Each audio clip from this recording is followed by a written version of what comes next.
was really clear that this game was really to set the tone in the run game. That's easier said than done when temperatures on the field reach 144 degrees. It's really just impressive mental toughness from your unit. What was kind of your guys' message going into that game and really getting through those conditions? I mean, we coming in, we knew we wanted to establish the run game. I mean, their front, they had a pretty good D-line. But we knew, I mean, just watching film and seeing other things, they didn't do too well with double teams and things like that. So that's what we just stuck to, running, just running it, pretty much just running down the whole game. Just sticking to fundamentals and technique. Kelsey, can you make sure the mic is on? No, it's on. It's on. And just going to your reception, how important is just thinking about things like situational football and instilling those in you guys for you to be prepared in those moments to have? Was that your first career reception? That was my first one. Yeah, and so what's kind of the importance there with that discipline?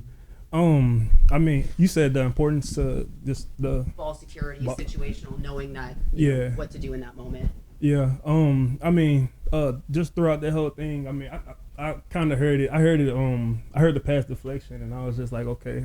I see everybody looking up, and I was just like, something's got to be going on. So, I see two people just jump up for the ball, and I'm just like, okay, it got to be around here somewhere. And then I see it. I'm running. I'm chasing the ball, just trying to find out where it's at, and then there it was, and just tug it, and try to get what I can. So Summerall mentioned the play where you blocked a guy 15 yards down the field. When did that happen, and what was the play? We were running a little tight zone, and it was like a technique wise, it's like one step, check it. If it's not there, go work up to the linebacker. So I checked one step, worked up, and then linebacker right there. And I out of peripheral, I could see like the play was like, I think it was like TFL or something like that. But I mean, I was already engaged, and so that momentum was going. So ain't no stopping it. Did you feel like that was the best game as a whole the offensive line has played this year? Yeah, I feel like that was one of our best games, one of our best yet. What was working better for you guys? I mean, the run game, of course, just coming off the ball, just attacking the defense, just going after it.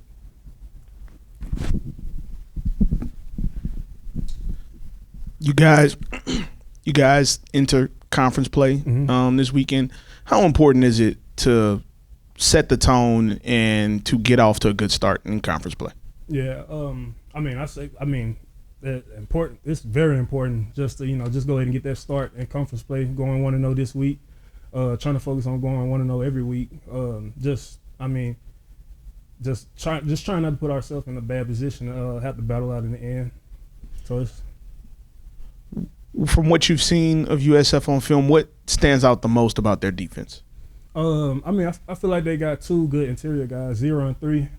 Pretty holds their defense down.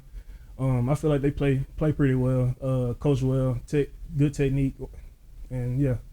When you're facing a team with some talent on the defensive line, how much maybe of an added motivation is that of like, all right, like. Yeah. We know the challenge is up, but like we plan to win that challenge in the trenches. Yeah, I mean, we know it's on us. We know it's all on us. So, our practice, our preparation this week is gonna match that. So, we just going all out. Going back to Saturday, talking about how great the offensive line played, how much better is it or easier is it to play when you see Mekhi Hughes dominating the defense like that? Hey, man, it's like y'all just don't get it. See him just shoot past you. So pretty much like, man, just having him back there. So it's just so much relief. Just knowing like my block go count. Like this block go matter. Just having that. Is comfort. And the potential that he always has. But what play lets you know that it was going to be a good game for him to really dominate? Coming out. Early on, we started off. We started a running game early on, but coming out, I believe we're running a tight zone, and then it was one of them. I'm in a double, and I just see him zip past me, just like peripheral, just zip. I see him go about 15, 20 yards, and I'm just like, yeah, it's gonna be one of them.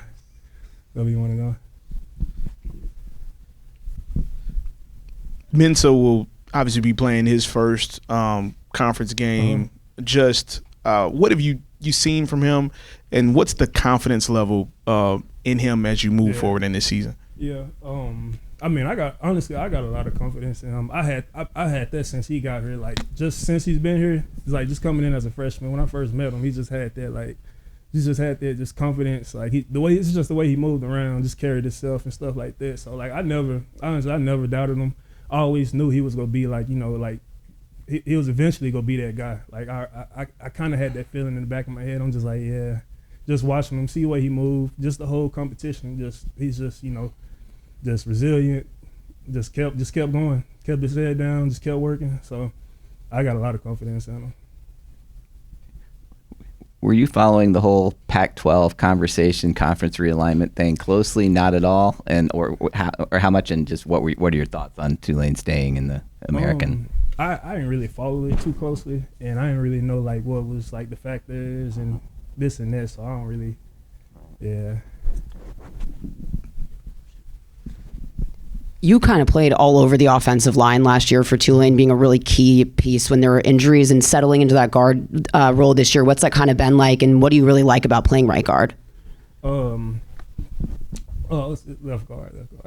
Yeah, it's okay. But I mean, just being all around the O-line is just like you know every position pretty much. You can play like so much faster, just knowing like everybody else's assignment. Like, okay.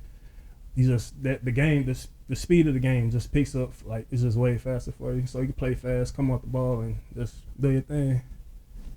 Used to these bigger moments, and that was a big moment for you at the end of the game. Just kind of walk us through what you saw in that moment, and then having the awareness to not maybe run it back like a lot of your teammates have done.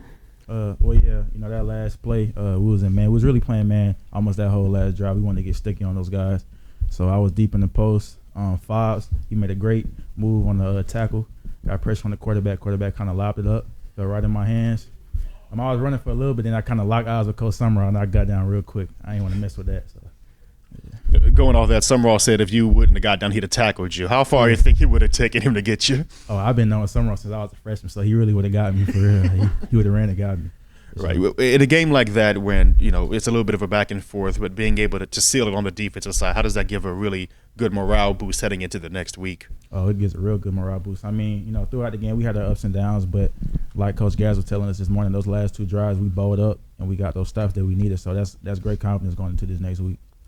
Last couple of weeks, there's been a lot of young guys at that safety role. Bailey Despaney's been working a lot with Jack Chinchu. I've seen you out there with Kevin Adams. When you're out there with a younger guy, what's kind of your message, and how do you alter your communication at all to communicate with a younger guy out there with less experience? Yeah, for sure. Anytime I'm out there with Jack or Kevin, just make sure we both on the same page, because I know those guys are young. Bullets might be flying. It might be going fast, so just make sure they calm down, breathe. They already know what to do. So just playing fast, good eyes, and communicating out there. On that interception, having known that every interception had been run back for a touchdown this year, how much did you want to run it back before? I really wanted to score. I feel like I could have scored. I seen the open lane, but I had to be the team player, won the game, take it down, take a knee. So yeah, and like you said, you've known Summerall for a long time. How was he the huge factor in you coming here? Really, when I came into Kentucky as a freshman, he was a linebackers coach there. So me and him really kind of had that connection. And then once I got in the portal, he called my phone. I already knew what time it was. He's a great coach, great guy. I love him to death, so I definitely want to play for him. Coach Summerall mentioned Brown, USF's quarterback, and just his versatility. From what you've seen on film, what maybe makes him the most dangerous? Probably his legs. He's a big body guy. So I definitely feel like the leg part, like when he gets out, if his first read not there, he's going to take off. So we definitely got to be good at containing him. And when we tackle him, we got to bring our arms because, like I said, he's a big body. So definitely going to break through shoulder tackles and things like that. So we got to be real sound in that aspect. And with that being said about his legs, how much does he kind of stir what they like to do on as far as their run game being pretty effective? Oh, he's definitely a big effect in that. They good at running the ball, but the quarterback pool, we got to have somebody. We got to have a quarterback player because, like I said, he got those legs, he can run. So we got to be sound in that aspect. From your experience in college football, how maybe like some of the earlier games in the season can get you ready for conference play and things of that nature. Like, how much do you feel like facing some of the tests that you have, especially over the last 3 weeks, helps you going into this first conference game? Well, it helps us a lot, especially these last, I say really the last 4 weeks. I mean, like today in special teams meeting, Coach Mack was telling us like those first 4 games was the preseason. Now the real season start, conference play. So I feel like we got those games out the way. I mean, we all got stuff we got to work on both sides of the ball and special teams. So I mean, this week we just gonna hone in on our keys, do what we do, and just go out and show it on Saturday. And how important is it to obviously start 1-0 and to start the right way toward the goals that you're looking for in conference? Oh, it's real big. I mean, starting 1-0, conference play, good confidence boost for us going into the next week. And we just gonna keep stacking good games on good games. I've been around a lot of defensive back groups on the sidelines. You guys are probably one of the most emotionally tethered ones during games, it seems like. Just really, really temperament, level-headed. Is there someone that kind of keeps everyone together, or how has that tone really been set on the sidelines? I think we all kind of just feed off of each other. Like, we all got their energy. I mean, from me to Slim, even the young guys, like Jack. Jack is a real leader. Like, even though he's young, he's going to step up, he's going to talk. I think all of us, we kind of just got a connection with each other. Like, we all hang out outside of football, so we all just know, like, in these big moments, these tough moments, we know we got each other's back.